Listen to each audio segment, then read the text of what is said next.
Hello and how you doing, and welcome back to Two Jagoffs. I am Austin Cairns, and joined here with Jumbo Kuhns. And welcome back to Two Jagoffs, and welcome to our NBA and NHL playoff preview special. Not only will we be talking about the NHL and the NBA playoffs, which are beginning this weekend, but we're also going to go through and do our weekly sports recap and roundup, as there's a lot of news and a lot of topics to cover. First and foremost, though, Dad, welcome back to the podcast. It's been a while since me and you've done an intro on our own. How's things been treating you since the last time you've been on?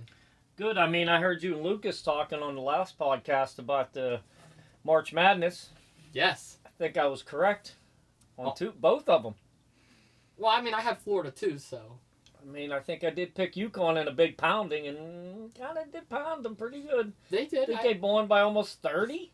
Yeah. It was 82-59 was the final with UConn and South Carolina. You guys laughed at me. You're like, you're not taking South Carolina? I remember the hate I got from you and Lucas.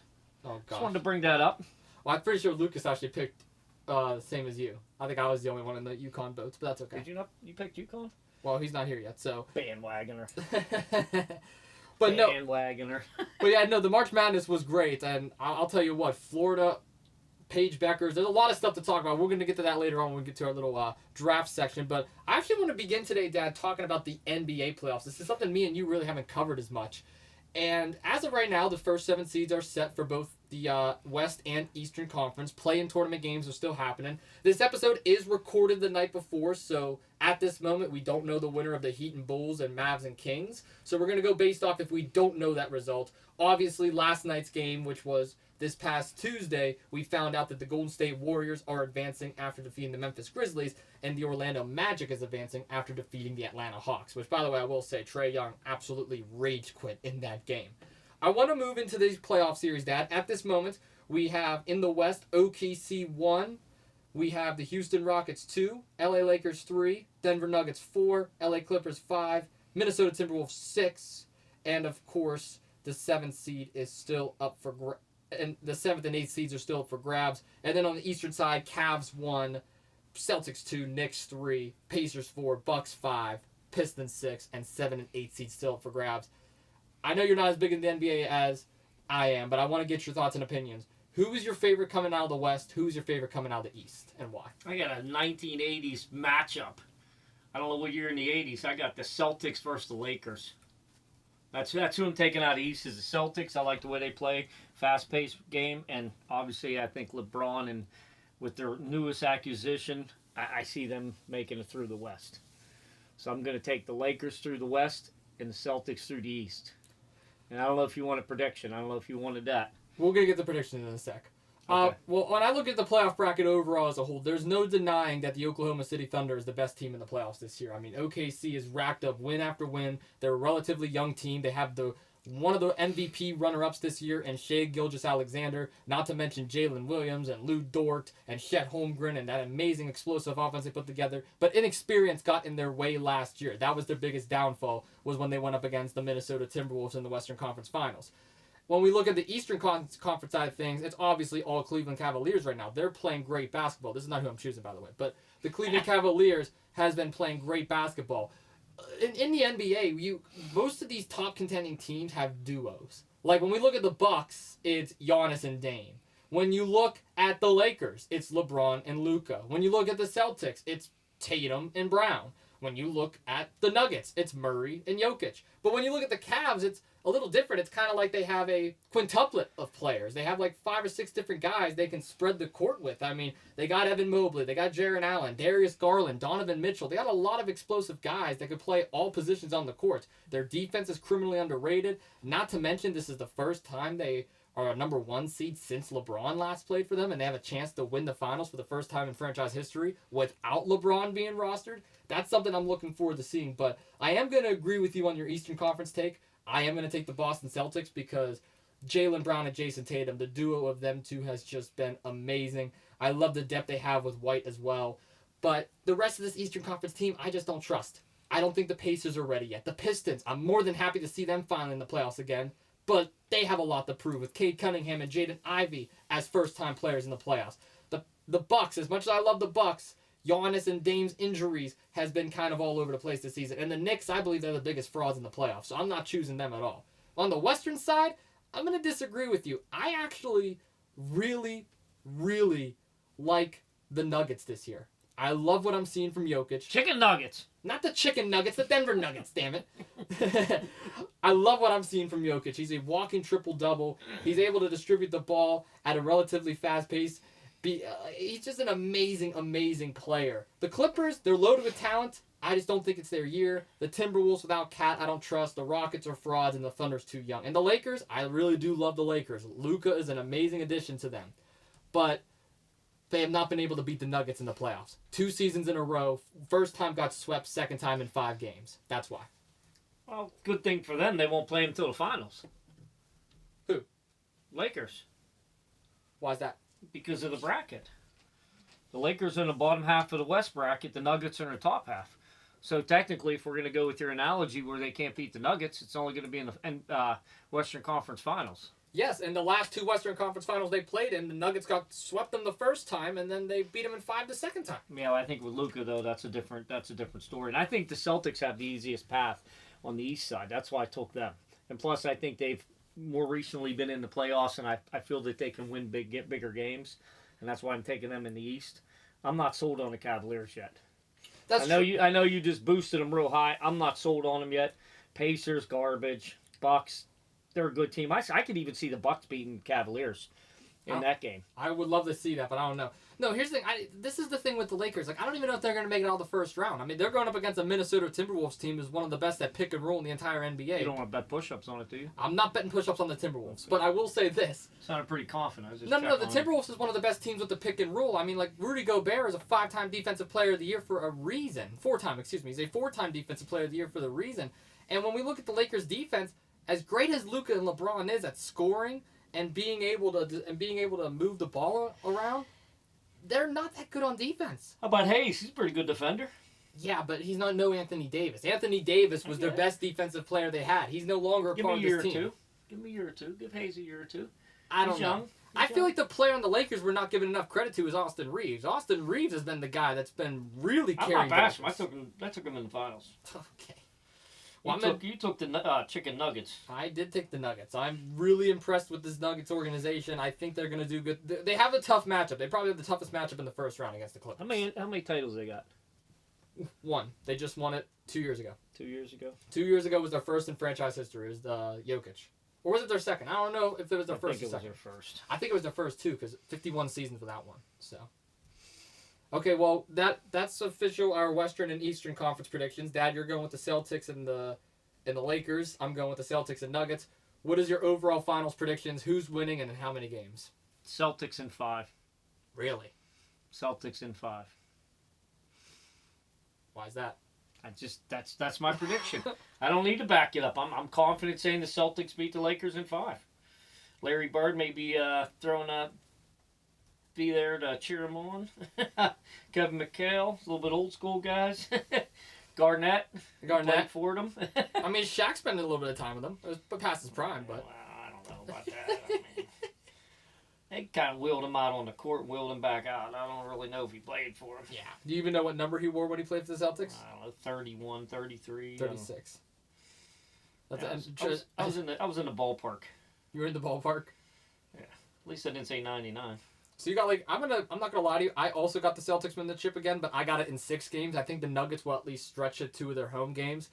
They're one of the best teams at home in the entire NBA, and Jokic does a really good job at defending his home court. I'm not gonna lie though, there's just too much Celtics for the Nuggets to handle. The Nuggets don't have as many players. I will say Russell Westbrook has been a great addition for them too. He didn't exactly have the best career when he was in LA with the Lakers. His Clippers run, he started to see some shine, but once he joined this Nuggets team officially, he's honestly been one of the most underrated players in the entire NBA, and I would love to see a guy in Russell Westbrook who used to be one of the best at getting triple-doubles to get a ring. He's one of the best players to never win one, and I believe you can do that with the Nuggets. But I don't see it happening this year. What are you talking about nuggets? I'm going to get some nuggets.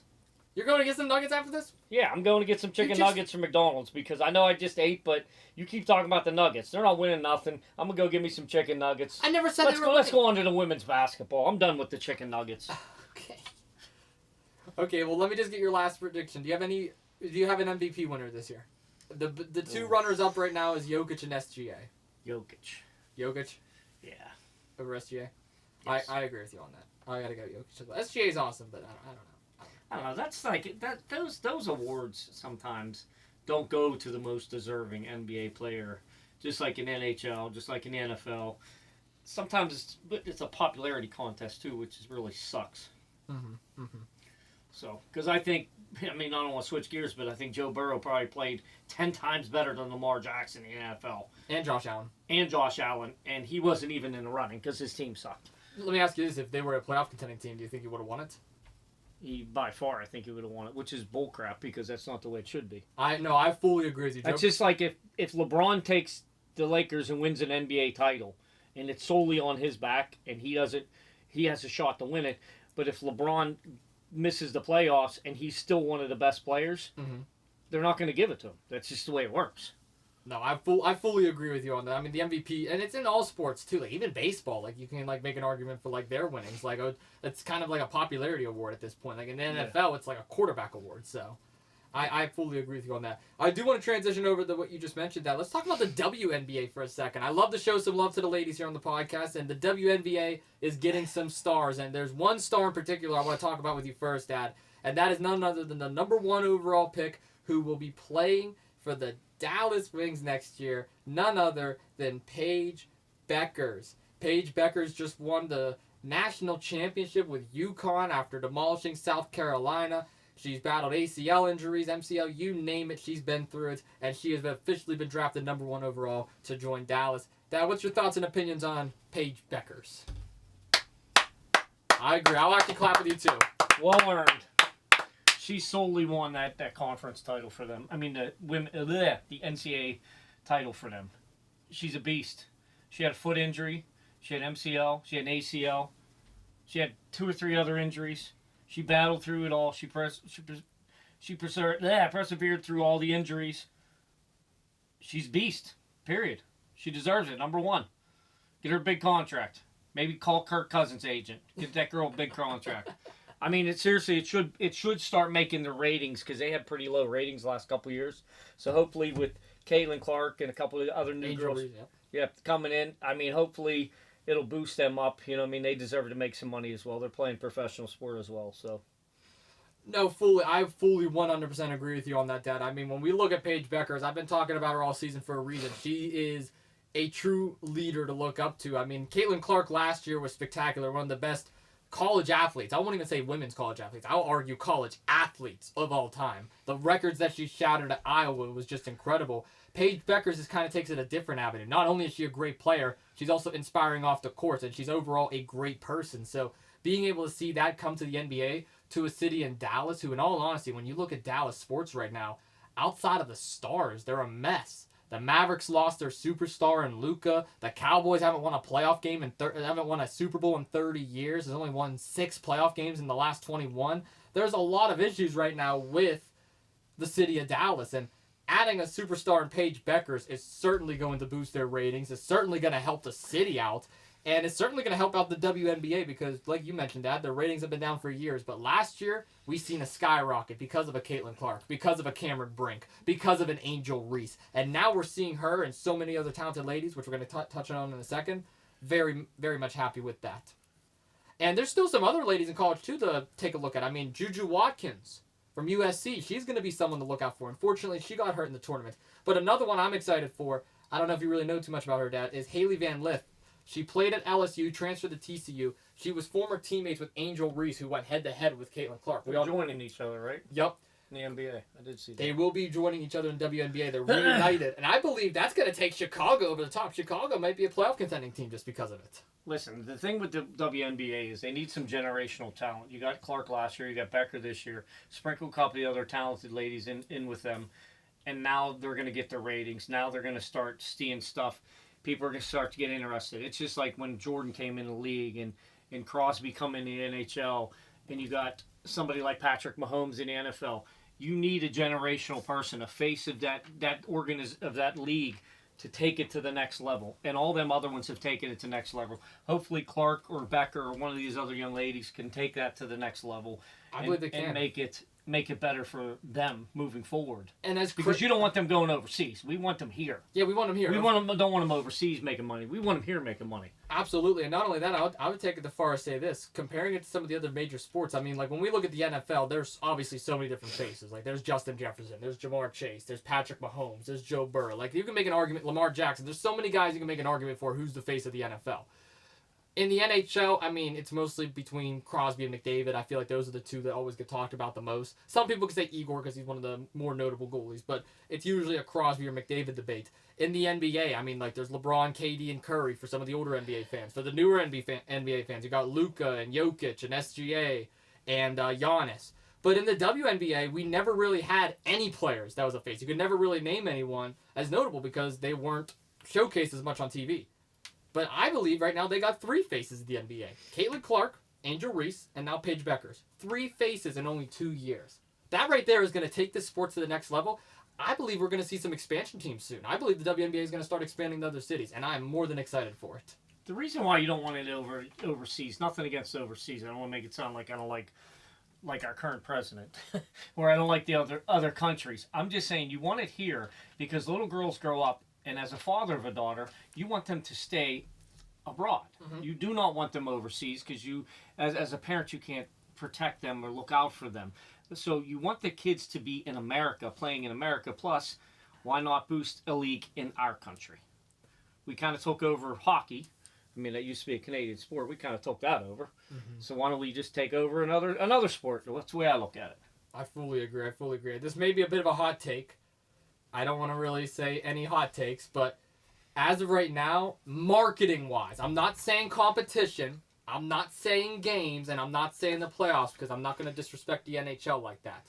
In terms of marketing and notoriety, I believe we're going to start seeing the WNBA possibly get more than the NHL. And it's not the NHL's fault. It's because NHL doesn't have a major TV deal with the company. If they were to go back on their ESPN deal, this might be a different story. I know that they're still working out the kinks. They signed an ESPN deal, but they're not really getting showcased as much as they should be. Let's be honest. That's on ESPN. I know. They're not getting as much. So the WNBA, though, they're getting a lot more growth with it. Like, their draft was showcased on it. The NHL's, you didn't even know what was going on unless you were streaming on their app. So the only difference is the salaries. I mean, let's face reality. Well, it's not like hockey players are making that much either, though. They're making a lot more than the women. Well, obviously. Yeah. I mean, a lot more. But I'm very... You just got guys like Crosby. You're used to seeing somebody like Crosby and a Malkin who's taking bare minimum to stay here to win championships. I mean, but look at some of them other contracts like Ovechkin and their contracts. They're astronomical. McDavid, they're getting paid. They are getting paid. Well, to end off on this, I would like to say I'm very impressed with the WNBA. I'm excited for the season. Excited to see how Beckers plays and Van Lith plays. George Moore also got drafted.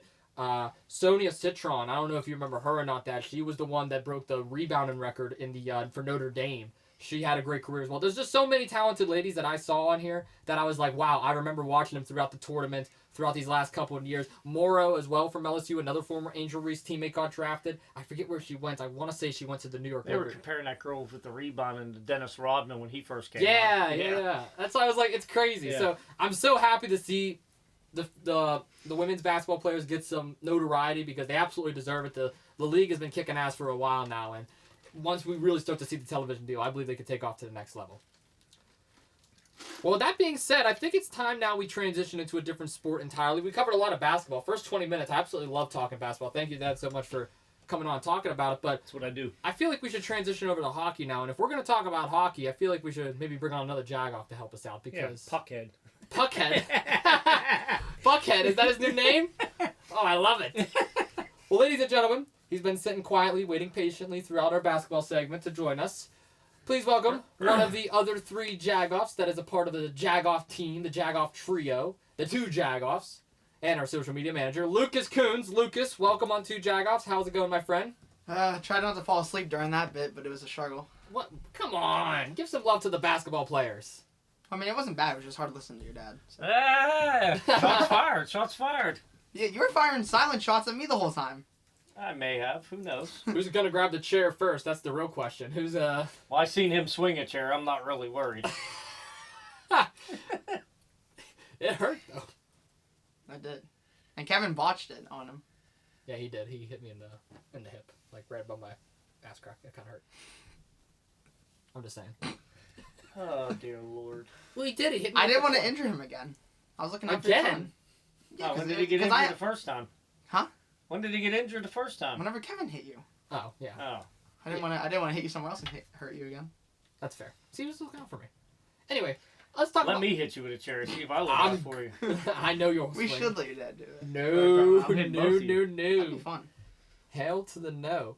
Well, we're going to move into the NHL now. And before we actually get to the playoffs and the preview like we did with the NBA, I want to talk about a certain team. I think you both know where I'm going with this. Let's talk about the Pittsburgh Penguins for a second. This marks the third consecutive season that the Pittsburgh Penguins will not be in the playoffs. Sidney Crosby, Evgeny Malkin, Chris Letang has all been rostered, and honestly, all three has had great seasons for the Pittsburgh Penguins. Of course, we look at the 3 years prior to that, they were also first-round exits, 2 to the Islanders, 1 to the Rangers. Dad, I'm going to start with you on this one first. What happened to the Pens, and where do they go from here? I sound like a broken record. Goaltending. I heard you on the last podcast where you said that Jari was the best goaltender in our locker room. And he's right. That's sad. That is absolutely sad that he is our best goaltending option. I wouldn't trade 2 nickels for him. Like, they screwed up with him. Move past him. Draft somebody. Trade for somebody. Defense, get rid of Carlson. Revamp that defense. That's where the problems are. Defense and goaltending. It's been that way for the last 3 years. That's why we can't win. That's why we can't make the playoffs. Crosby, oh my gosh. Oh my gosh. What is he, 37, 38? Something like that. What do you have? How many points do you have? 90? About that. Oh, it's incredible. Letang still had a little bit left in the tank. Same with Gino.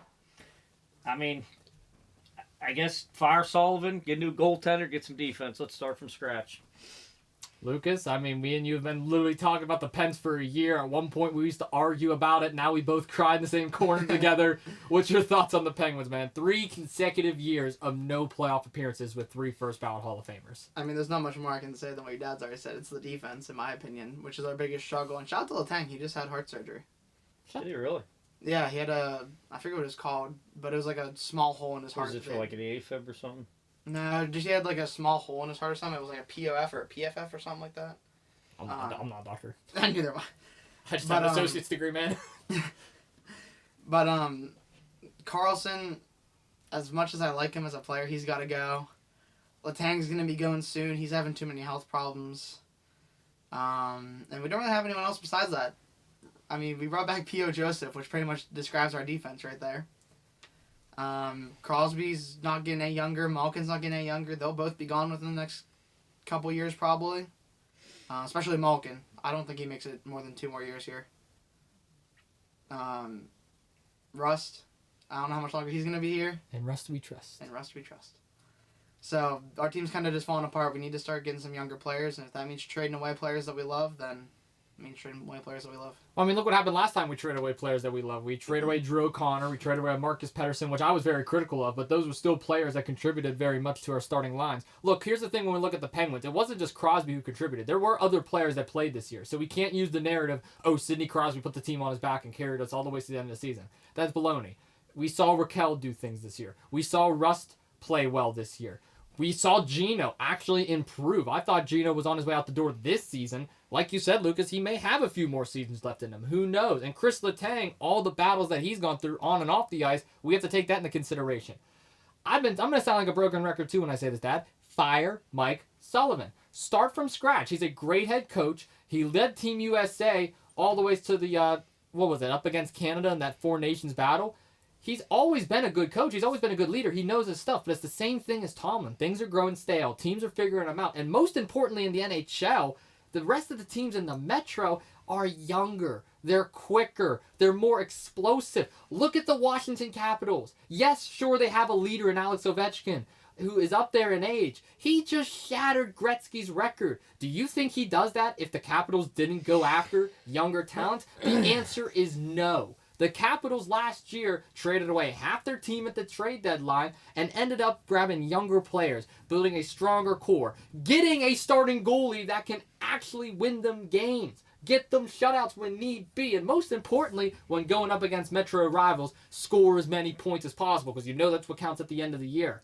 The Washington Capitals has done something the Pittsburgh Penguins has not been able to do, and that's adapt to the current time that we're in. They're living in the past. You cannot build around a Crosby, Letang, and Malkin core anymore. You can build around one of them, but you need to get younger players. That starts with your goalie number one. Dad, you're 100% correct. Tristan Jarry being the best goalie on this team is sad. Ned and Bloomquist, very underwhelming seasons. Was not impressed with either one. And Jarry, I mean, me and you already talked about this, Lucas. I think it was on one of the game shows we did. I don't remember what it was. But whatever episode we talked about Jarry, I said it's an illusion right now. The reason why Jarry looks so good, it's an illusion on how bad the rest of this team Sleight is. of hand. It's sleight of hand, exactly. Mismagic, misdirection. That's what they're doing. The Pittsburgh Penguins are misdirecting us from what's actually going on. This defense is atrocious. But I will give credit to some players where credit is due. Love what I saw from Rust. Love what I saw from Raquel. I don't think we're talking about Raquel enough. This is a guy who deserves to be around this team. I would go after Raquel more than I would go after Letang and Malkin in the next year with how well he played. One of our best scorers. If it wasn't for him, Crosby might not have got as many points as he gotten because Raquel set him up for most of those. So I'm very impressed with the way the Pens played end of the year, but going back into like the season overall as a whole, very disappointed. Start from scratch, rebuild. It's time to rebuild. All right, I just pulled up the stats because I said he might have scored 90. I wasn't sure. I'm going to give you the top 5 players on the Pens real quick. Crosby, 32 goals, 57 assists, 89 points. I was wrong. It was 1 point from 90. Raquel, 35 goals, 34 assists, 69 points. That's impressive. Brian Rust, 29 goals, 34 assists, 63 points. This next one floored me when I saw it. I almost fell off the chair. Carlson? Erik Karlsson, 11 goals, 42 assists, 53 points. He's above Malkin. Malkin, 16 goals, 34 assists, 50 points. Listen, I'm going to probably say it. Maybe it's time to dump Gino. I know it's not a popular thing. Maybe it is time to dump him if you can get anything for him. But they're going to keep them together, so I don't even want to talk about that. Let's just forget what I just said. They're going to keep them together. They got to get some goaltending and some defense. I'm still on that train. I've been saying the same thing since last season. Well, here's the thing. When are they going to get defense? Because as much as I critiqued Pettersson, I will be the first to say that I have been very hard on Marcus Pettersson. I would say the Pens started to miss him towards the end of the year. Because, yes, he was a liability in terms of being in the penalty box more than on the ice most of the game. But he actually gelled well with Letang, with Joseph, with Carl. You can kind of put him with anybody, with Karlsson. Now that he's gone and he's in Vancouver, the Pens really don't have 2 solid defensive players they can have on the ice at the same time. They just don't in any of their lines, in any of their rotations, in any of their games. So maybe the Pettersson trade wasn't the best move because what they got in return, they mostly used for trade capital. They really haven't utilized it to their fullest potential. What's your guys' thoughts on that? I think they need to either bring some guys up from the minors or they got to draft, trade. They need some defensemen, and they need a goalie. Goalies, how should I say this? Defense wins championships. It has in the dawn of time. It always will in every sport. If you have a good defense, you will always win a championship. If you have a crappy defense, the chances of you winning, you have to outscore everybody. Like the Chiefs did that one year. They had to outscore everybody in the NFL. And they still barely won games because their defense stunk so bad. Mm-hmm. You get a good defense, you have a better chance of winning a championship. But it's the same in hockey. It's no different. They need to build their defense, and they got to get some goalies. Yeah, as much as I want to say we need to draft someone, the Penguins are a terrible drafting organization, in my opinion. So I think we just need to trade. I think we need to get rid of some of our more star players and you might want to look into minors, too. I mean, I don't know what's in their farm team, as they call them. I mean, we have a goalie down there that's doing decent, but...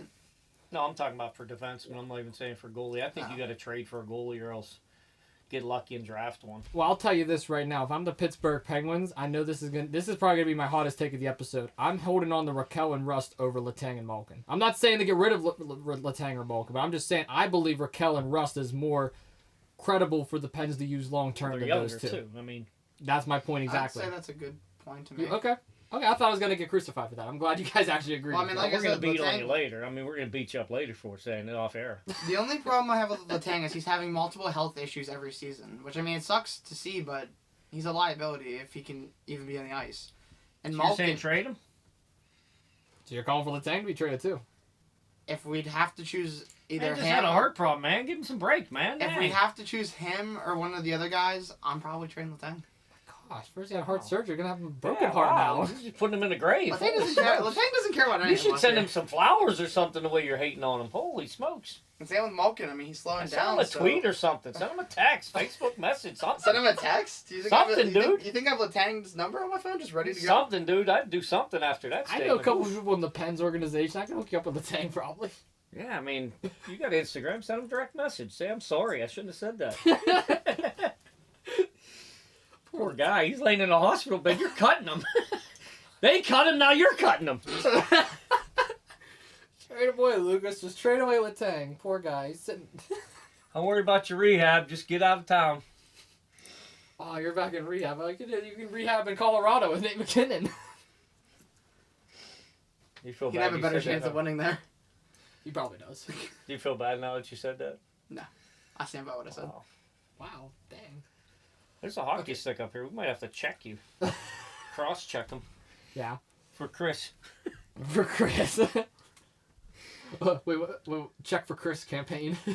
Chris, check for cross-check for Tanger. We could make that a hashtag. We should. We'll make a GoFundMe. Hey, maybe that could be a promo. I'll cross-check you. New Tuesday promo. I love it. Hell no. I'll be cameraman for once. I'll pull your shirt up and I'll show you what a hockey fight is. That's gonna be worse than hit with a chair.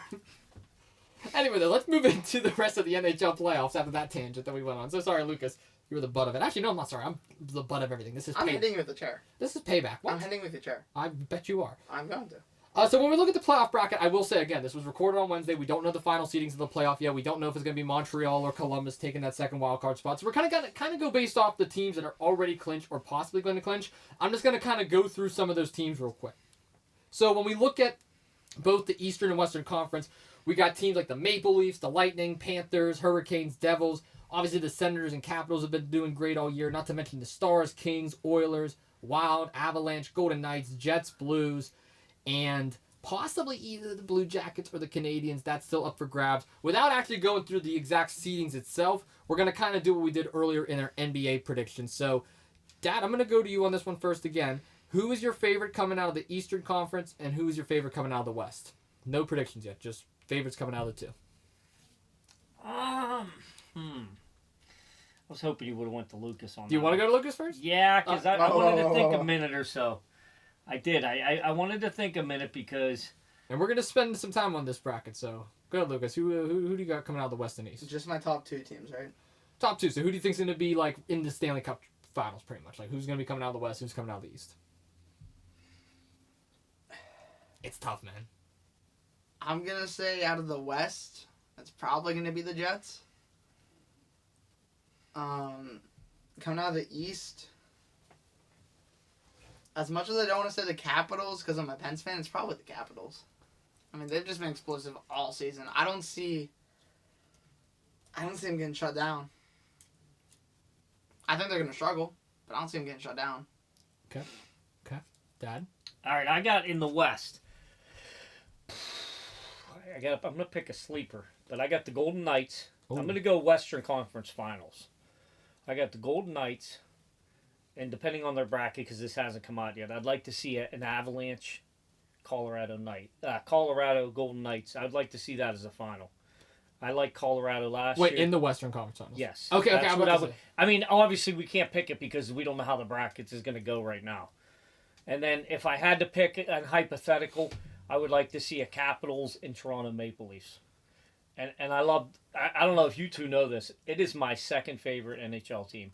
I love the Toronto Maple Leafs. Really? Leafs going back to Matt Sundin. I love the Maple Leafs. When the Penguins were going to leave, I think in 90, whatever it was, I told everybody at work, I will be a Maple Leafs fan. I truly love the Maple Leafs. So I would love to see them make it. And if you'd ever go to Toronto, it's something to see when they shut down the whole city. It's phenomenal. I know it's an experience. It's on my bucket list. It's absolutely phenomenal. They shut it down. And if I had to pick, obviously, I don't want to pick the Capitals because I hate them. I hate Ovechkin. Good for you. You broke a record. But just to give you a heads up, Austin Matthews is on pace right now I was just about to to say. break his record. So let's go Austin Matthews. because I don't want Ovechkin to have it. I only want him to have it for a couple years and then bye-bye. But anyways, and then I want to take the Maple Leafs in the final with the Maple Leafs to win a cup. Okay, well, we're not supposed to do your cup predictions yet, but... It's all hypothetical until we see a bracket. Okay. So you got the Maple Leafs coming out of the East. Who do you have coming out of the West? Since you didn't answer the question. Golden Knights. No, I'm going to go Colorado. It's that damn South Ed education you two have. What did I do? I answered your question perfectly. Let me ask You you didn't a even question. answer it yet. Who's What do you mean? Yes, I did. Let me ask you a question. If you're in the Damn jungle, crowd. hey, if you're in the jungle, do you fear a cougar or a lion? Lion. There you go. Well, End of story. they're practically the same thing. No, they're No, not. they're not. Not even close. Okay, That's stupid Carleton education. Yeah, way to go. whatever. Way to go, Cougars, Bearcats, Pioneer. It's Wildcats, not Bearcats. Pioneers. Go Pioneers. Yes, go Pioneers. No, look, I'll be all... Don't go Pioneer. Okay, well, Lucas, who do you have winning the championship then, since he already said his? Don't piggyback off me either. So wait, you got Maple Leafs over Knights, I don't right? even have either of your teams in my Colorado. finals. Maple Leafs over Colorado, okay. And your final is Winnipeg and Washington. Yeah. How am I going to piggyback off you? I don't even have either of the teams you said in mine. That's because you're an Ovechkin fan. I don't like Ovechkin. I told him on the phone I hate Ovechkin. He likes Ovechkin. He gets a shirt. It's okay, go. I'm going to throw hands. I'm going to be hitting people that still Listen, care. check this out. Al Walt's come into work with an Ovechkin sweatshirt since he won that. Oh my God. Since he broke Gretzky's record. I told him, now you wear the stupidest shirt in Pittsburgh. Go ahead. Sorry. And how many games do you have them in, real quick? First off, I don't think either one of them. I mean, this is strictly a bracket breaker because they're not predicted to win the cup, either one of them. I would say the odds in Vegas are probably slim to none. So I will have probably 2 brackets that I do at work, and I'll probably have this bracket that I'm speaking of now, which is my upset special, because everybody's predicting the Capitals or the Golden Knights to win the cup. That's probably what everybody's going to predict, all the analysts and all that. So this is going to be my upset special, but I'm going to have Toronto, and I'm going to have it in 6. Okay. I'm going to have the Capitals in 6. All right. See, this is where things get tough for me because when I look at both of these playoff brackets, the matchup that I'm looking at the most is first round Western Conference. In the Western Conference is LA Kings Edmonton Oilers. This is a matchup right here that may be marquee, maybe one of the best playoff matches we've seen across all major sports in a long time. You talk about 2 teams that absolutely hate each other, especially around this time of year. The Kings are looking to make a statement to finally get into the Western Conference Finals, and the Oilers are trying to make a statement to finally win a Stanley Cup. They were close last year, gave up 3 games, let Florida Panthers come back and win it all. They really want to get revenge. So this is a series I'm keeping a close eye on, but I don't think I can bet on either one of them long term because they're going to be so beat up by the time this series is over that whoever they play, whether that be the Wild, whether that be the Golden Knights, they're probably not going to win that. I don't see them either one of these teams defeating Vegas in the second round. So I can't bet on the Kings and Oilers just yet.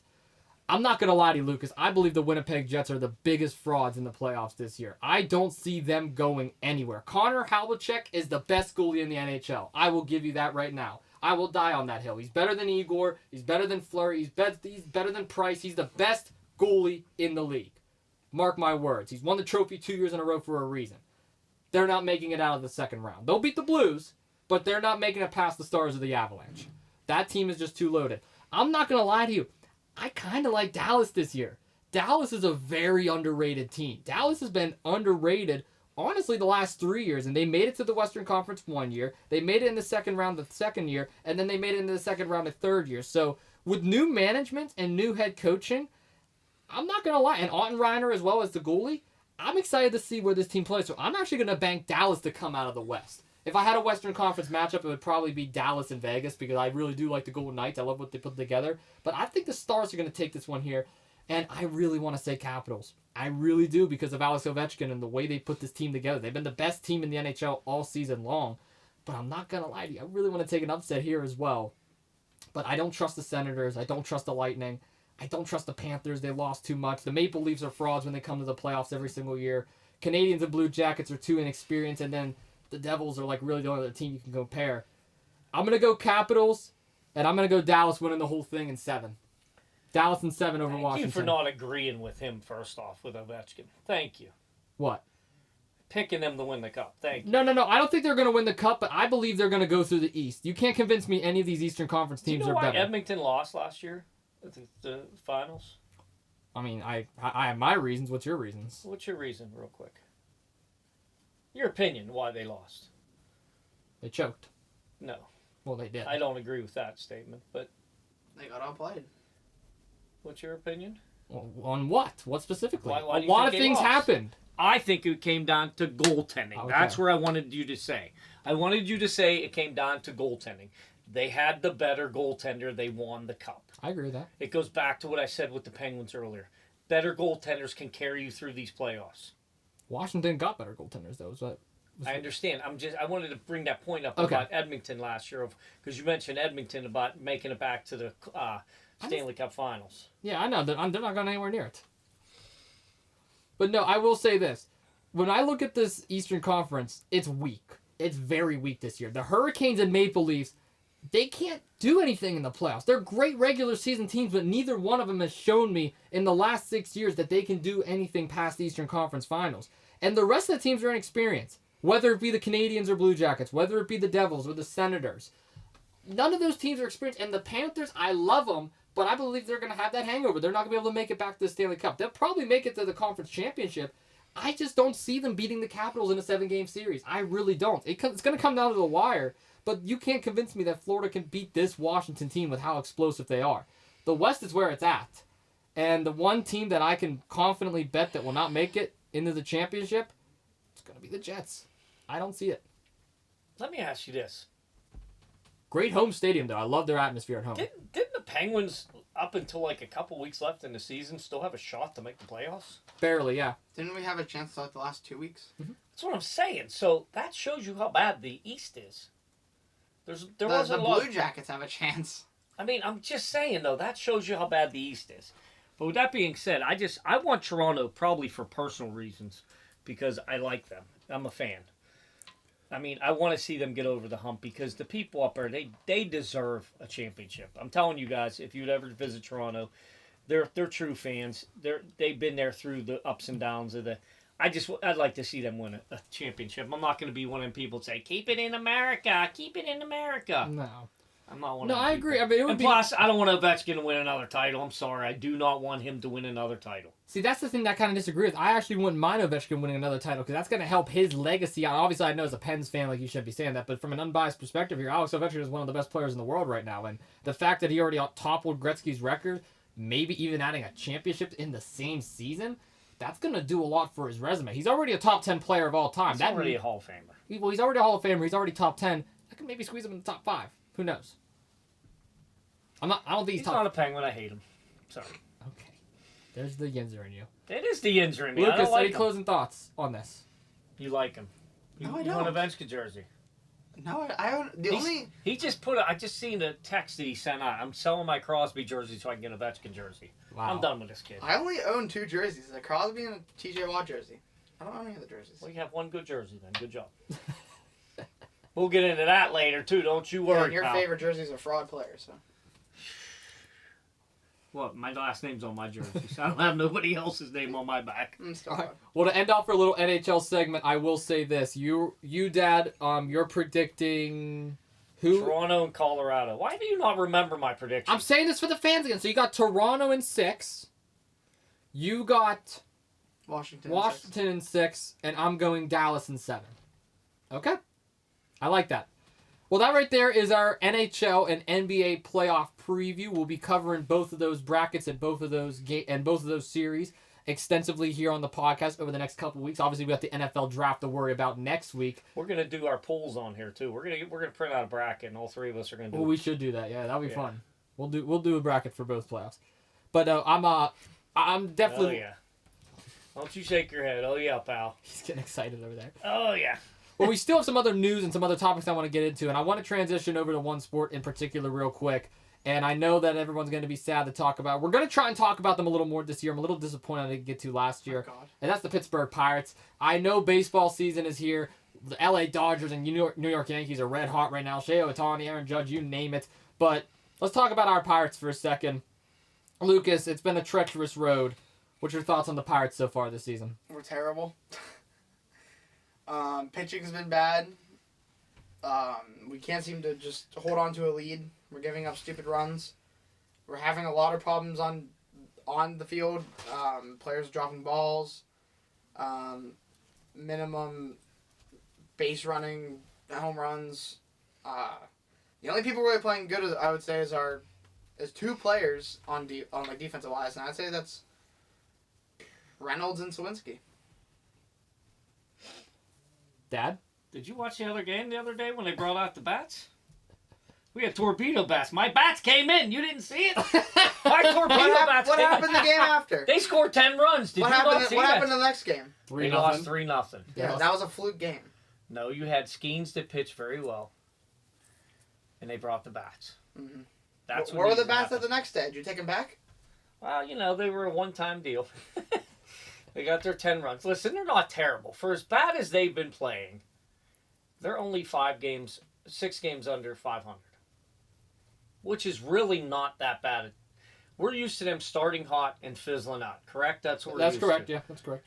They're just starting slow. What they need to do is their bullpen obviously is the problem. But if you're not hitting the ball, your bullpen is going to be out there. I mean, it's not going to... You need runs in this sport. You need to get hits. I think I watched the one game. I think it might have... Not the Reds. I can't remember which series it was. They went into extra innings.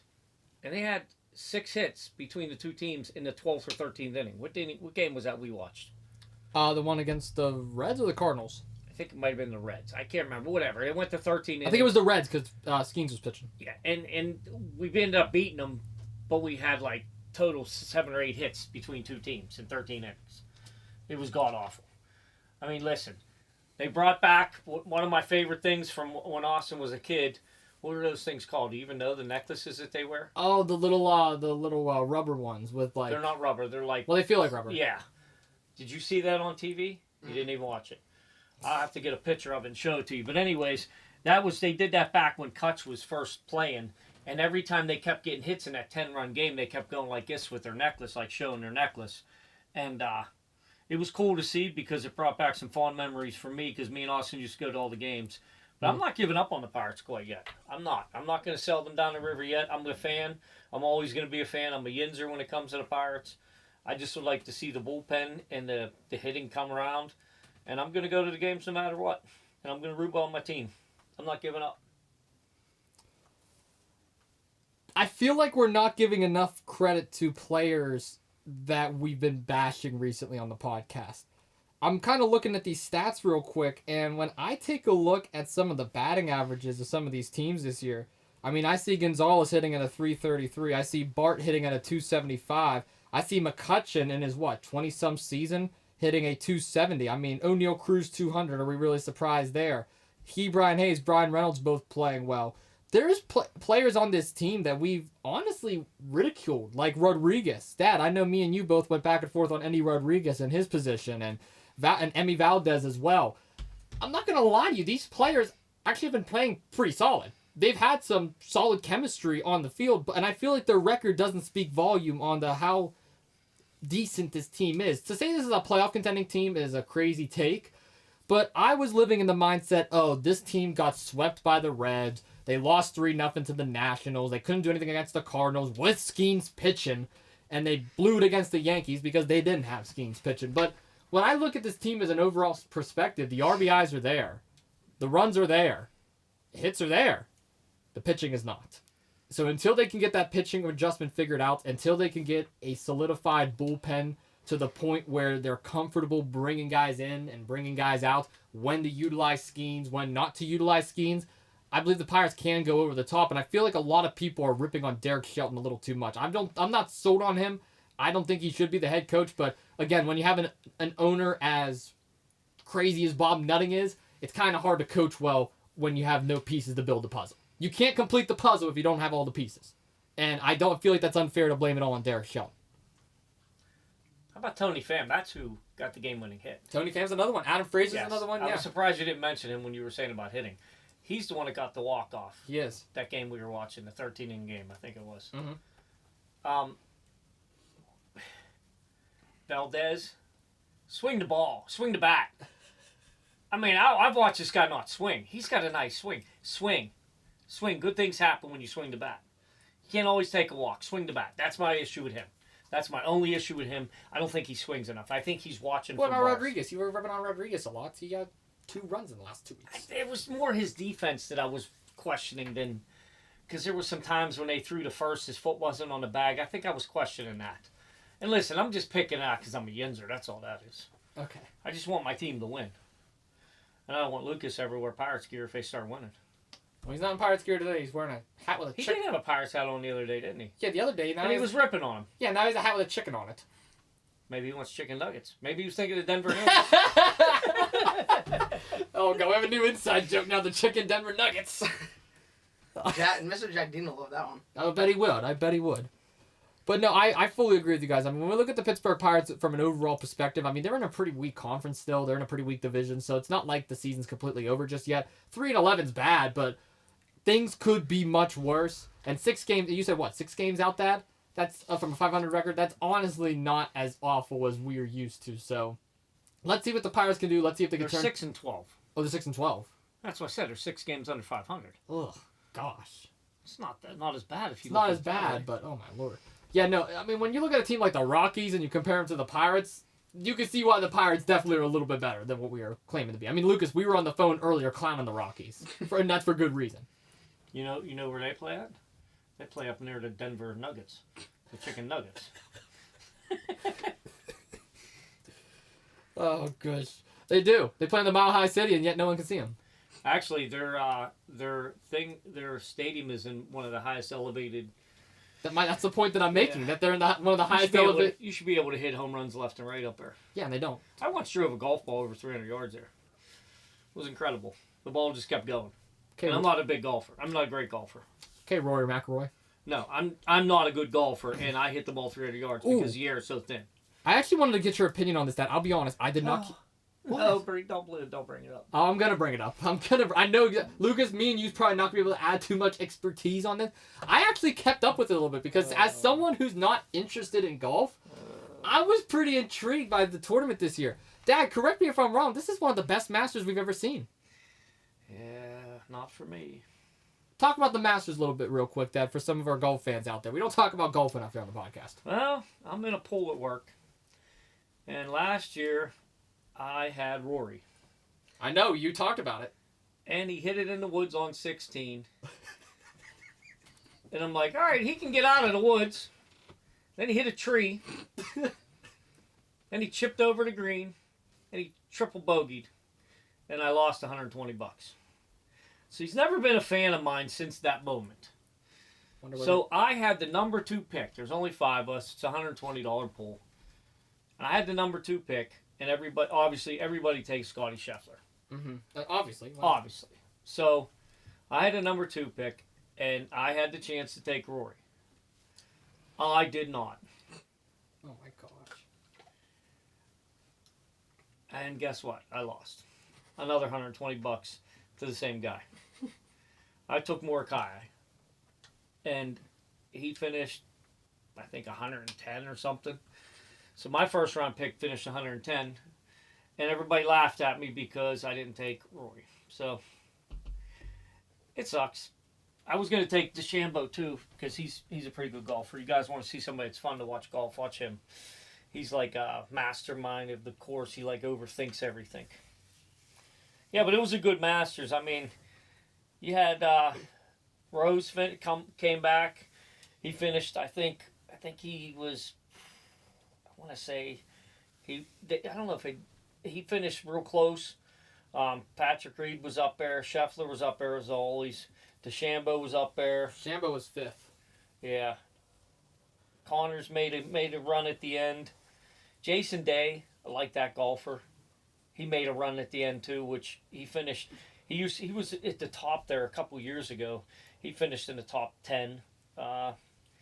Shoffley was up there. I was impressed with Kevin Homa's homie is up there. Oh. Homa. Did you know there's a golfer Yeah, I named did know that. Homa? I always make fun of him. I forget his name. Did you know that, Lucas? I did not know that.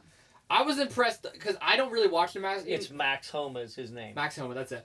No, I was impressed at because I didn't really care about the Masters as much. Like, I'm not really a golf guy. but I tuned in. There was what's his name? The dude from Ireland. I really was impressed with Shane Lowry. Shane Lowry. Shane Lowry. I almost said Nick Lowry. No, Shane Lowry. I was impressed because correct me if I'm wrong. Isn't he like 38, 39 years old and he's out there like? He's kind of out of shape compared to the rest of them golfers. That's what I'm which saying. Is surprising. He was in the top 10 though. I was very It's surprised. not like you got to be in shape to golf, but man, some of them dudes are skinny little things and they hit the ball a ton. Looks like he pounded like 3 whiskeys at the pub before They he showed came there. DeChambeau's one drive, and everybody got. Listen, you guys are young, but everybody, when it comes to the gym, everybody benches 300 pounds. Mm-hmm. That's what they say. Bull crap. They don't bench 300. 300 is very heavy. When it comes to golf, everybody always says they hit the golf ball 300. Yeah. Listen, it's hard to hit a golf ball 300 yards. That is 3 football fields you're hitting that golf ball. It is very hard. Some of these golfers, yes, they hit it. DeChambeau hit a ball about 340 in that tournament. It was incredible. But he was juiced at one time, too. And he got in trouble for juicing. But anyways, you want to watch somebody like Rory or one of them little guys, they can smack the ball 280 to 310. And it's incredible because they might weigh $180. Yeah. So the storyline here is you didn't pick Roy again. Yeah, he screwed me over 2 years in a row. That's $240 that man has costed me. So what? You're gonna pick him next year, and then he's gonna get like sprain his ankle or Let's something. try to find an email or something for him, Instagram account. I want to send him a message telling him. He might be a worse gambler than you are. So knock it off over there. And the bad thing is he's Irish. Why didn't I pick the Irish guy? Yeah, why didn't you pick the Irish guy? What's wrong? I don't know what's wrong with me. Doing our heritage. And Nick derby. Lowry. Do you know who Nick Lowry was? He was a field goal kicker in the NFL. I know the name. Yeah, I know that name too. Sure you do. Oh, I do. Okay, well that's our little Masters talk. You're ever drawing chicken nuggets? What do you know? God, the damn Nuggets. I want to move over to a story that made headlines over the last 2 weeks, and it's kind of a big deal. And I didn't expect really to be doing too much college football right now, but there's a certain player that has been involved in a certain NIL scumble. Let me just lay out the story real quick, and then I'll get your guys' thoughts on it. Nico Iamaleava. I actually got it right. Nico Iamaleava. I've been practicing that all day, guys. You don't understand. That makes me really happy. Anyway, Nico, the quarterback from the Tennessee Volunteers, who actually took Tennessee to the playoffs last year, is officially entering the transfer portal after having NIL issues with the team. Allegedly speaking, the team did not pay him what he was expected and what he was asking for, which led to the decision of him transferring and leaving schools. This is the first big reported story of a top-tier player leaving a school due to these NIL contract issues. Obviously, the NIL is something that we've been taking very seriously. I actually participated in a seminar where I sat in with some NFL agents a couple months ago talking about the NIL and the effects that it has on college athletes, which I'll dive into when I get to my take. But long story short, Nico is no longer here, and the question raises, is this going to really make an effect on other players long term? In terms of Nico's situation first, though, I'm going to go over to Lucas on this one first. Lucas, Nico is no longer a part of the Tennessee Volunteers.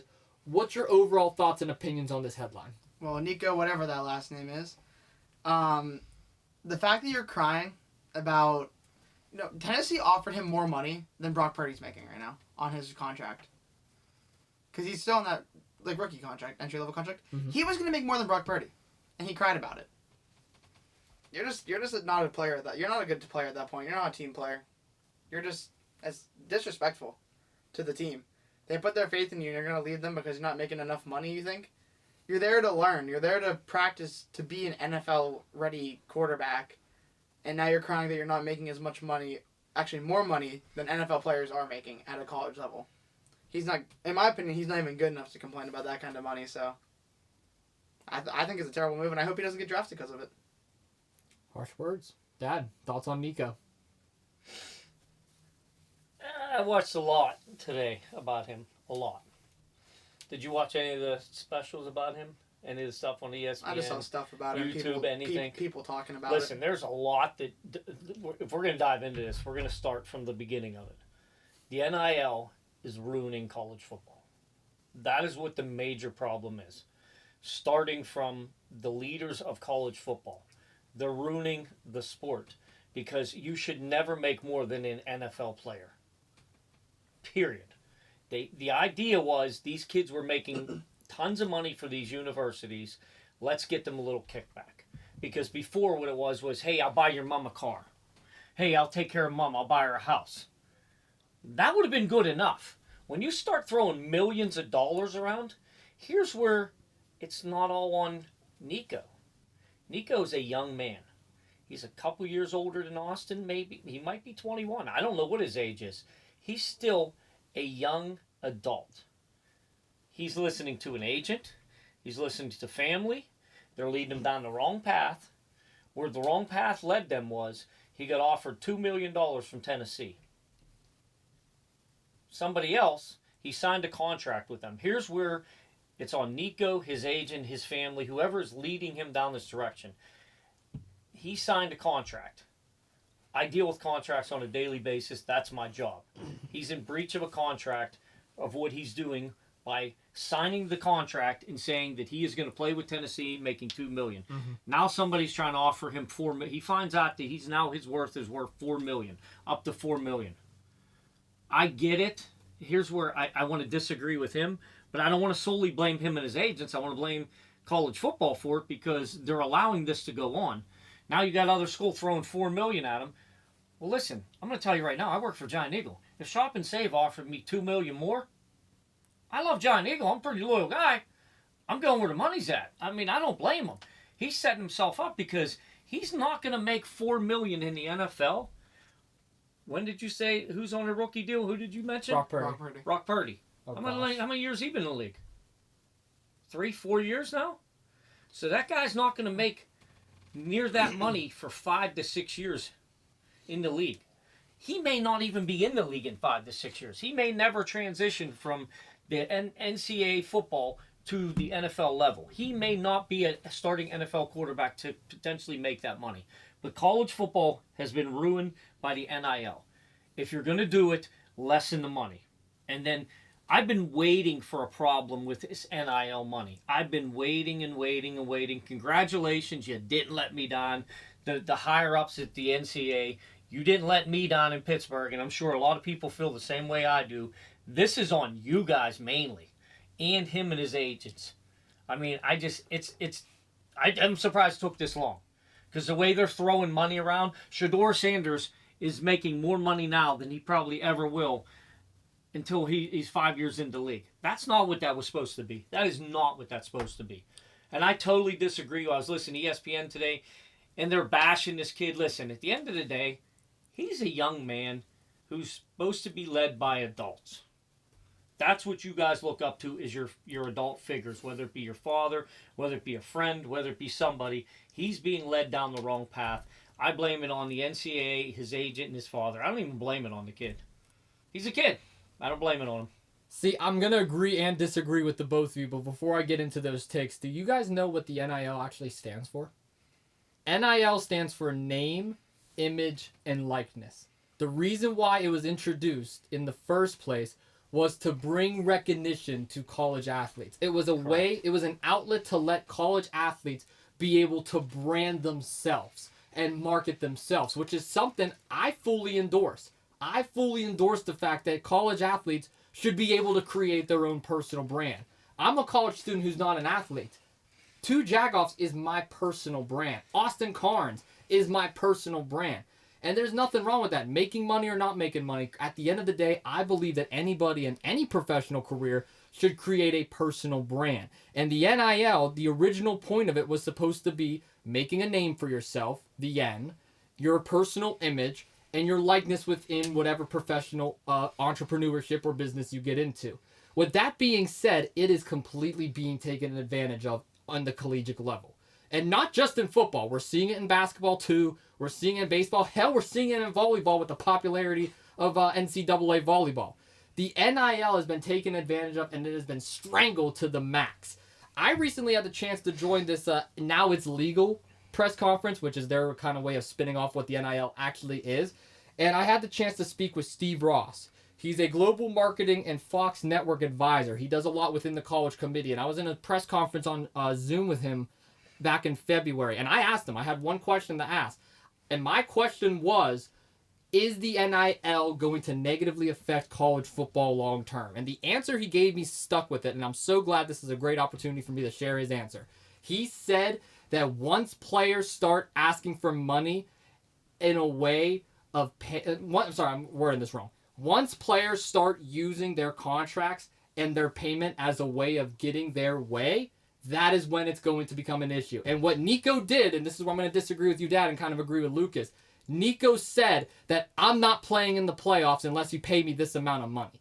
That right there is taking advantage of a system that's already broken. Yes, I'm all for chasing your bag and getting money. I'm never going to hate on someone for getting paid. Never going to hate on someone for being able to take their parents out of their current living conditions and give back to them and give back to their community. But what Nico did in this case was he took advantage of a system and screwed over his team by saying, if you don't pay me this amount of money right this second, I'm not competing in the playoffs for you. And that right there, we already know how bad the college playoff bracket is at this moment in time. That right there is already screwing over his team, screwing over his players, his coaches, and most importantly, the fans that paid all that money to see Tennessee in the playoffs. So that's where I agree with Lucas, and I say, yes, Nico is a major concern long term, and this has just hurt his collegiate level. There's actually rumors of him transferring to UCLA. If he doesn't transfer there, I don't see him going elsewhere. So that's where I agree with you, Lucas. Now, Dad, where I agree with you on this case is that the NIL is something that should have never been a thing. I've never been a fan of it. I wasn't a fan of it going into that press conference 2 months ago. I'm not a fan of it now. I've never been a fan of it at all. I believe the NIL has ruined college sports, and we're going to see more cases like this. But I'm not going to knock a player for creating a personal brand. Here's where I'm going to disagree with you a little bit. That's not the only thing ruining college sports. The portal is ruining college sports. That gets overlooked so much. There used to be this thing called loyalty. You got picked by a college. They came out to South Fayette. They came into McDonald, PA. They went into Carnegie, PA. And they watched you throw that football. Game after game, game after game. And they offered you a scholarship to the prestigious Pitt University to be the starting quarterback. You stayed there all 4 years, 5 years, depending on your starting eligibility. That's gone. There's none of that no more. Between the portal, the NIL, and if you want to fix the NIL, there's one way. And I offer my services. You need a collective bargaining agreement just like the NFL, NBA, NHL, and I'll offer my services to anybody to help get these kids money, but it needs to be across the board. It can't be just lopsided as it is right now. Can I disagree with you on one point? I actually like the transfer portal, but I don't like the way it's being used. I like the concept of it because, like you said, I'm all for loyalty. I'm all for committing to the school that you are a part of. But there are times and there are cases and circumstances where a player may want to take their career to that next level, and they may not get that experience at a certain school. So the transfer portal is kind of a second option for them to maybe jump ships and go to a different school and still have those same opportunities and get those same scholarships and maybe even get that same education, but maybe just at a different institution. That's the only point I do agree the transfer portal is broken, and the way it's being utilized right now, it's just completely taken advantage of. Like West Virginia, 30 players in the last 2 weeks has already entered the transfer portal. That's unheard of. 30 players from West Virginia University is now in the transfer portal. I believe that's wrong. But for certain circumstances and certain situations, like Dylan Gabriel, for example, he was getting outbeaten in Oklahoma. He transfers over to Oregon and becomes the number 1 seed this year. I think that did him well for his career and actually helped him for his NFL draft stock a little bit. He went from a guy that's not being drafted to at least a 4th or 5th round pick now. So there are some cases where I like the transfer portal and it can be utilized for correctness. But I do agree that it's being taken advantage of. Let's just say back in the day, I'm going to say when I came out of high school, let's just say hypothetically somebody was dumb enough to give me a college football scholarship. I wasn't a college football player. I was too small. But let's just say somebody was dumb enough to say, hey, we're going to make him our starting safety. And let's just say hypothetically, for argument's sake, I don't know, Ty Law. He was around my time. Let's say he came in after I was a year older than him. And I knew once he got there, I was able to transfer schools. If I had to pay a penalty, I had to sit for that season or whatever. There was a transfer process then. They've made it now where you've taken away the loyalty. There was still loyalty even with transfers back then. But now it's just, hey, I'll play for this team, I'll play for this team, I'll play for this team, I'll play for this team. And I honestly think they should lose some, I don't want to say some of their scholarship, but that scholarship's going to them. I mean, where's the scholarship? Like, the school was giving you a full ride. And they wanted, say, Travis Huntley. They wanted him to be the starter. Now they're going to go out and get somebody else? We invested all their time in that guy. I don't know. That part's broken to me. It's very broken. It needs fixed. And they need some sort of collective bargaining for the NIL money. Because it's so lopsided right now.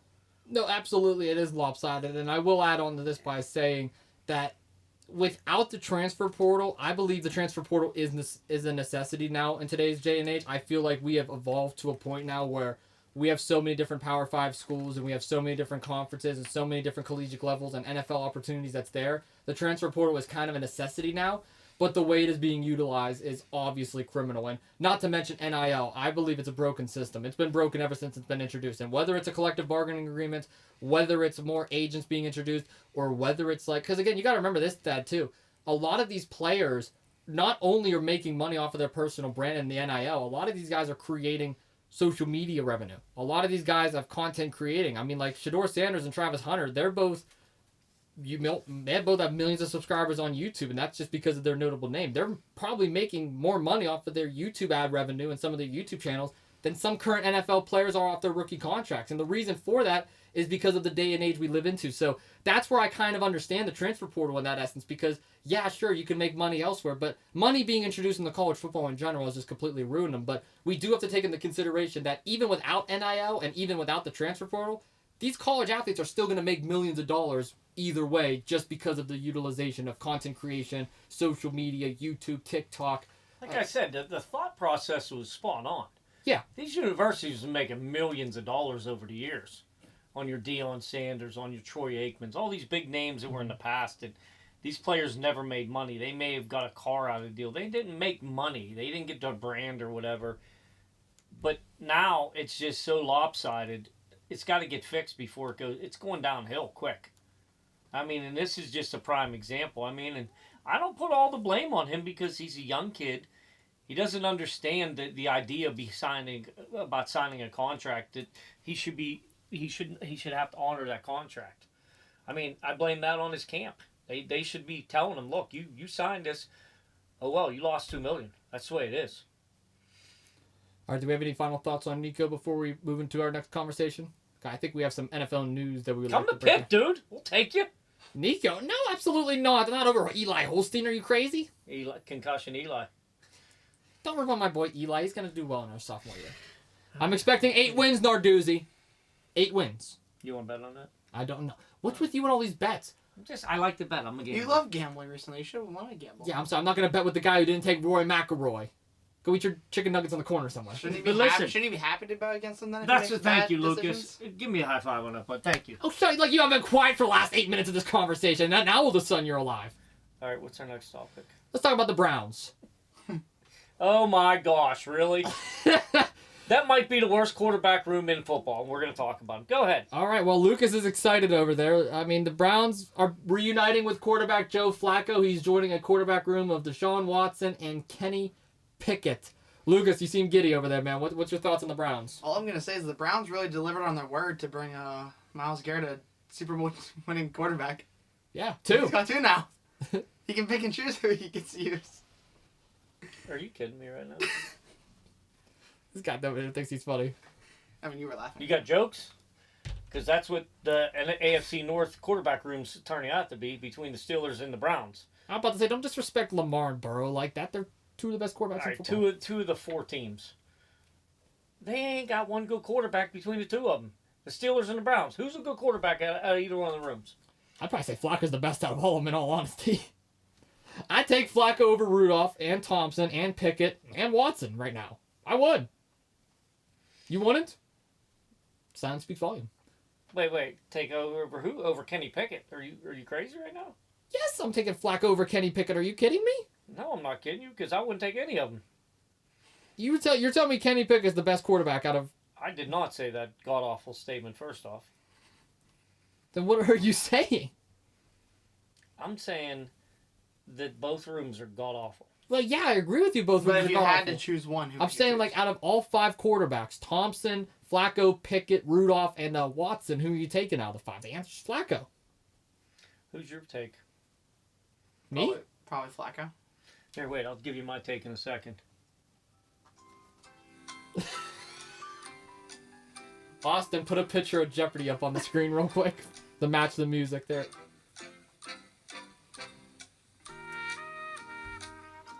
All right, I guess it's my time to pick. I would punt. All right, Jeopardy logo off the screen. Go ahead, Lucas. Put a picture of Matt Hardy on Oh the my screen. gosh. Okay, there's Matt Hardy. You realize Matt Hardy was terrible. Don't disrespect Matt Hardy like that. What do you mean he was terrible? He's not terrible. He was terrible. He's legendary. Matt Hardy gets down for the rest of the segment. Go ahead, Lucas. Oh, gosh. What was that dumb saying he had? Delete. Delete! Delete! Delete! So dumb. Go ahead. Oh, good lord. Why are you disrespecting Matt Hardy?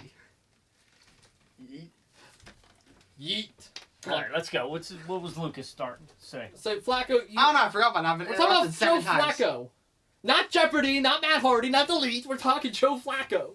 Not Yeet. It was a terrible sign. Eat, sleep, yeet, delete. Oh, come on. It was a bad Why sign. did they sign him? Who? Is it because they paid $200 million to somebody that's terrible? If you want my honest... And then they had to get Kenny Pickett, who's terrible. And now they're like, all right, well, hey, we're screwed. We need somebody. And they're like, hey, remember that old guy used to play for us?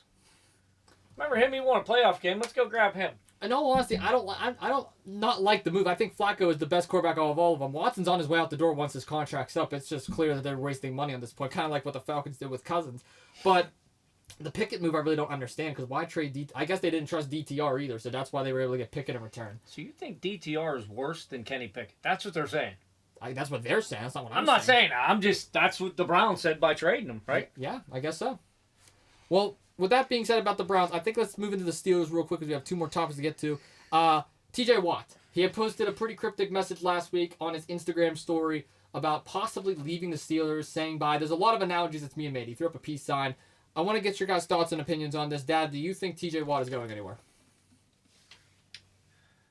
No. For the simple fact, I don't think the Steelers are going to let him go. I think he pulled a Tariq Hill. If you remember what Tariq Hill did, he did the peace sign. I'm out. And then he left, and he's no longer a Chief. How was that move, Lucas? How was that move for a Cheetah? Not very good. It was one of the dumbest moves in football. One of the smartest moves on our part. I remember me and you talking about it, and you're like, oh, they're done. They're not going to win anything. And they had all them draft picks. And guess what they did? They won 2 Super Bowls since he left. One of the dumbest moves. Listen, if he's going to go somewhere, I believe Austin might have been talking about it when he was talking about J.J. Watt going to the Arizona Cardinals. Listen, he's a great player. His problem is he don't stay healthy and he ain't on the field a lot. That's T.J. Watt's problem. I know it's not a popular thing in Pittsburgh. He's still a good player. He's still their best edge rusher. The Steelers are not letting him go. So I don't know what this move was. I don't know if he's trying to stir up controversy. I don't know the man personally. I don't know what the move is. He's not going anywhere though. The Steelers are not going to trade him. If they trade him, they're basically throwing their season down the drain. Yeah, I don't think they're trading him at all. I think he's just trying to show that he's unsatisfied with where the team's going now and that he wants a contract. And he wants to be paid. They're in contract talks right now. They are. He has a year left. This year is his last year of his contract. I got an idea. Guess what? Play out your contract. Go get your money. Here's the thing with TJ Watt. If I'm unsatisfied, why would I be unsatisfied with the team? If I'm TJ Watt, I should be unsatisfied with myself. Are we going to forget that awful game he had against the Baltimore Ravens in the playoffs last year? 63 consecutive snaps, 2 missed tackles, 0 tackles made, 1 pressure, a single pressure, and 0 sacks. Ladies and gentlemen, that equates to -2 tackles. TJ Watt had negative tackles in a playoff game against a division rival. Let's just point that out. That's number 1. Number 2, he hasn't made a tackle. Not a sack, a tackle. He has not wrapped and brought a player to the ground since Christmas Day of last year. Last time he did that was What happened on Christmas? Who'd they play? I was curious. against the Chiefs. 5-yard loss against Isaiah What was the score of Pacheco. that game? I missed it. Don't remember, but it doesn't matter. Okay. TJ Watt has not played good football. Myles Garrett is the best player. That's the argument. No, hands down. I don't want to hear it from Steelers fans. TJ Watt right now is completely overrated, but I get where he's coming from. When you look at the Steelers right now, and their quarterback room consists of Mason Rudolph and Skylar Thompson, I'm sorry, that's not a good quarterback room at all. The Pittsburgh Steelers completely banked their bargain on getting Aaron Rodgers, and what ended up happening? He's probably sitting in his retreat somewhere in darkness, doing his own thing, talking AJ Hawk. He's not on the team. So what are the Steelers left with now? Well, Joe Milton got traded. That was the guy that I mentioned. You're not getting him. Joe Flacco, he just signed with the Browns. You're not getting him. Russell Wilson, he's now a Giant. Jameis Winston, he's also a Giant. Justin Fields, you let him get paid in New York with the Jets. Their only option right now at quarterback is to somehow bring in Aaron Rodgers, who at this point is going to ask for as much money as he can, and we know the Steelers aren't willing to invest. And I can't believe I'm about to say this, the only other quarterback they could even have a chance of getting is trading for Kirk Cousins in that awful contract. And you realize people are saying they want Kirk Cousins? Do they watch the same guy play on Sundays that me and you do? Well, here's the thing. I get that. I agree with it. But that's all they have left. They screwed themselves over. And when you look at the draft and how versatile this is, they're probably going to end up with a Will Howard or a Kyle McCord. We're talking about Shador and Dart. Their draft stock Shador's has kind of decreased a little bit. Dart's has started to rise. But the next best quarterbacks is Jalen Milroe, Will Howard, and Kyle McCord. I'm sorry. The Steelers are screwed. Run amok. It's kumbaya in Pittsburgh. I just can't believe Steeler fans want Kirk Cousins. Why? What is he showing them that I'm not seeing? He's showing him a big contract. I mean, listen, his agent, I want to go have a beer with that guy. I seriously want to go have a beer with him. I want to pick his brain. You want to share some chicken Denver Nuggets with him? I'll share whatever with that dude. I'm buying, dude. I got you, bro.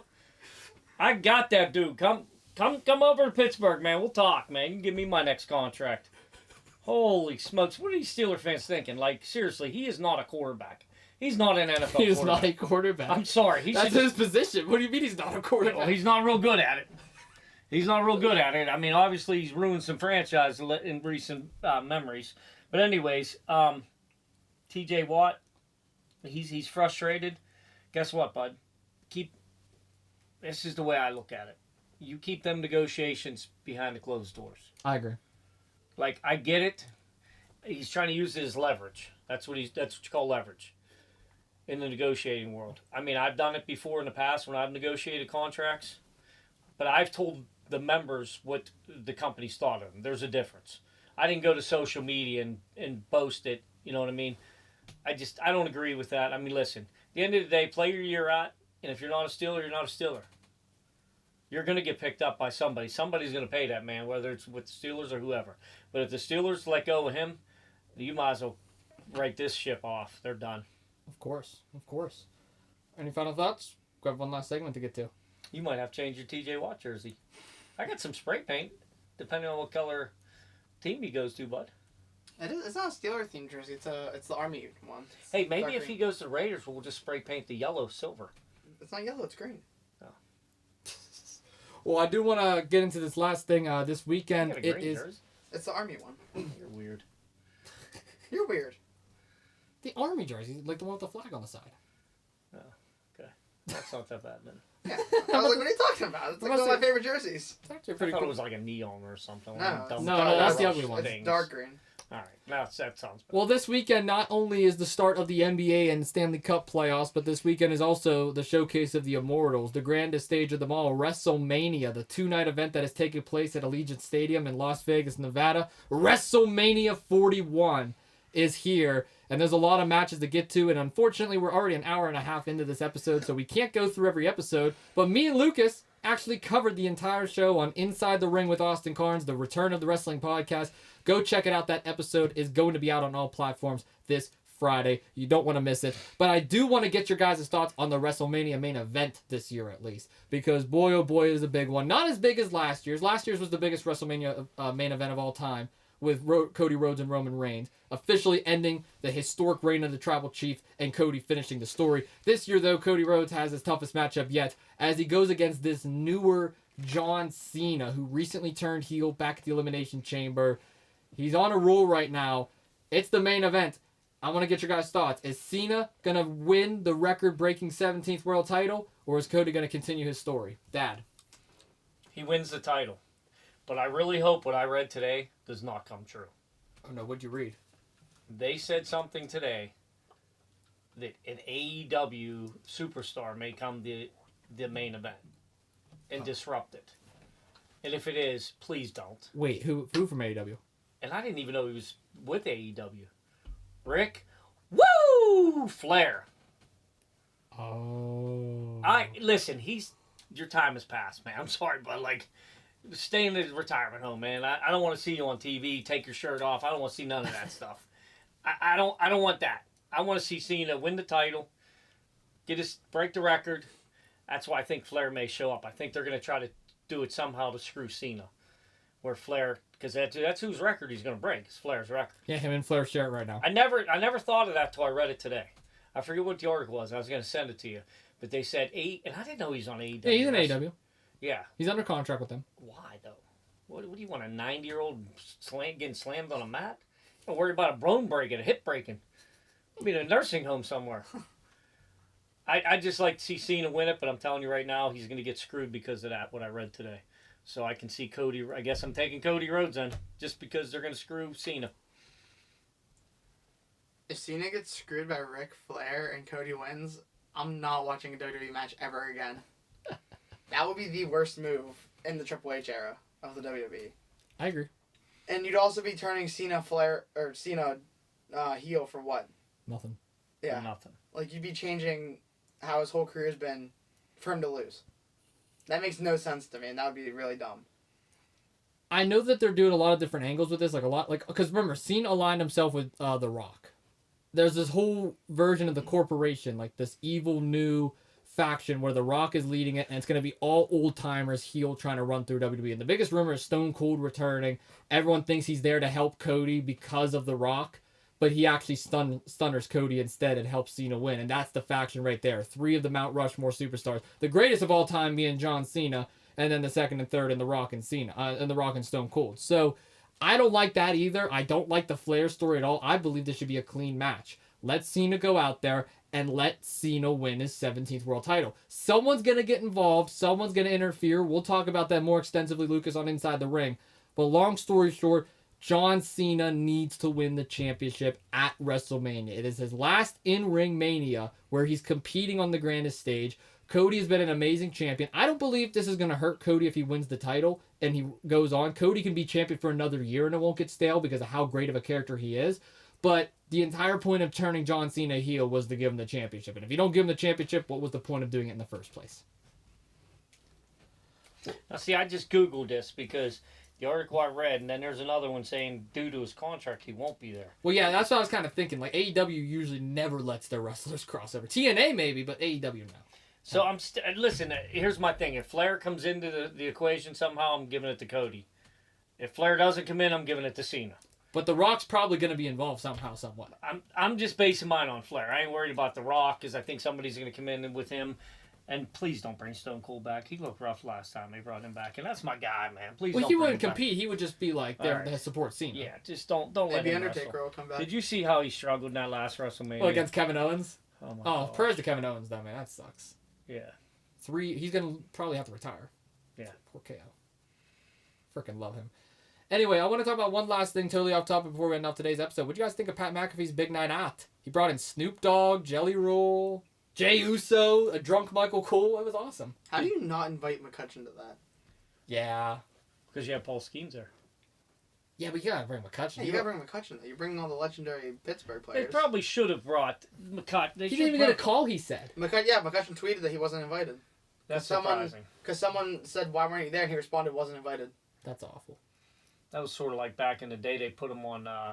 They put him in coach instead of first class on the way to an All-Star game. Oh, that's disrespectful. Yeah. Anyways, that was the part of the organization. Did you watch when they were throwing the football for $1 million? Yeah, how did Sidney Crosby get it but not Skeens? That's my question. Totally different ball. Crosby's an athlete, dude. Let me tell you something. Crosby parked one out of PNC Park. Crosby can throw a football. Crosby can do anything. He is a natural athlete. Couldn't take him to the Paul playoffs this year. Skeens is a pitcher That's crazy. who's phenomenal. Yeah, don't say that. How are you going to say that? I'm joking. It I was got a 89 joke. points. How are you going to make that statement? It was a joke. You know what? This Crosby jersey I gave you, give them to Lucas now. No. You're not allowed that's to wear right. them. You're No. not allowed to wear them no more. It's a joke. Don't hate on Crosby I'm in not this, in this hating city. on Crosby. I was thinking a joke. We're going to take your Yinzer badge from you. I'm not, Jagoff Mafia is going to come after you for that one. It was already taken, Dad, after they found out I was a Cardinals fan. Oh, wait. You know what? I do have something I want to throw real quick since this is, your team, the Cardinals. Why are we talking about the Cardinals? Real quick. I thought this was very interesting and I wanted to share it with you. I'd rather talk about St. Louis or No, Louisville. this seriously. Marvin Harrison Sr. Yes. His rookie season, 118 targets, 64 receptions, 836 Yeah, yards. Junior matched. He matched them. Yeah. That's crazy. I noticed that. Actually, he outdid him because he had 50 some more yards and 2 less catches. Same amount of touchdowns. That's crazy, actually. Like father, like son. That's phenomenal, by the way. Just like father gambling on Rory and just like son gambling on other stuff. Should have bet on the Mick. Your son was gambling on the way here. He needs smacked. The chair's right there. It's closer to you than him. We're not bringing the chair back. What's with you guys and this obsession with that All right, shit? well, I think it's now time to make an announcement. What's the announcement?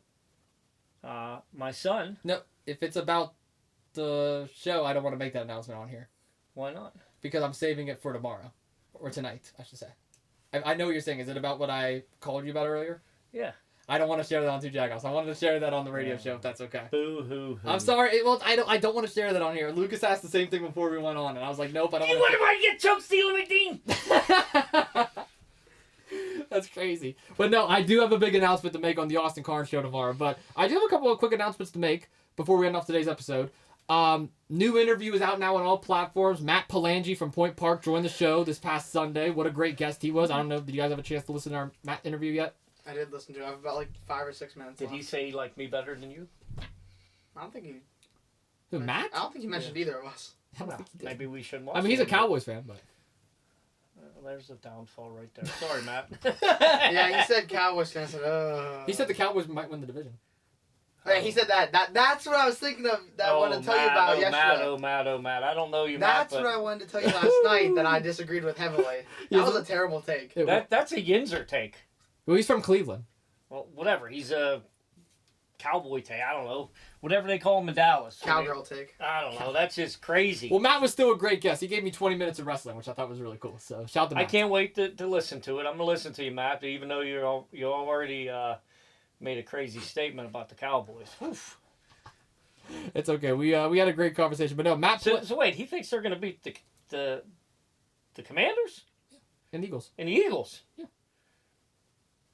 Whew. Don't look at me. What's going on at Point Park? There's a lot of drinking and shit going on. You'd be surprised. Well, no. I mean, your son goes there, so. Shut up. Ooh. But no, Matt Palangi interview is out now on all platforms. Tonight, not only is this episode of Two Jagoffs coming out, new management will be joining me on the Austin Cairns show. Nicholas Brown and Lucas Kuhns will be joining me for the final show of the semester, where I'll also be making my big announcement that, Dad, you were alluding to before. Not only that, Lucas, you were going to be a very special guest on Steel City Commuters this week. That episode will be coming out, I think, Saturday is when I branded it. So Friday night or Saturday morning, you will be on Steel City Commuters. And this Sunday, we have a very special Easter special for the viewers out there. Yeah, I'm here too much this week. Yeah, you I'm have. here like yeah, 6 Nicholas times. actually reached out to me on Instagram. Oh, Nick did. What did Nick have to say? Well, I can't really disclose that. That's between me and him. We'll Oh, talk God. about No, that later today. don't get him started with a...